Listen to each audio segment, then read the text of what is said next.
Guys welcome to my channel. তো আজ ছিল সানডে, তাই সকালের ব্রেকফাস্টটা আমি একটু অন্যরকমই করেছিলাম, আনহেলদি করেছিলাম বলতে পারো। এখানে কেক নিয়েছিলাম, একটা প্যাটিস বিস্কিট নিয়েছিলাম আর একটা মিষ্টি নিয়েছিলাম। আর দেখো দুপুরে আমি বিরিয়ানি বানিয়েছিলাম, আর আমি এটা ফার্স্ট টাইম বানিয়েছিলাম বিরিয়ানিটা।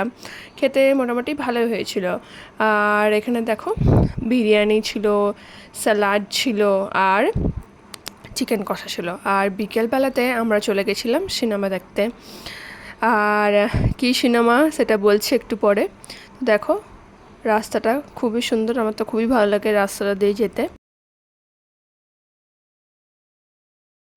আর আমরা দেখতে গেছিলাম হাউসফুল 5 দেখতে।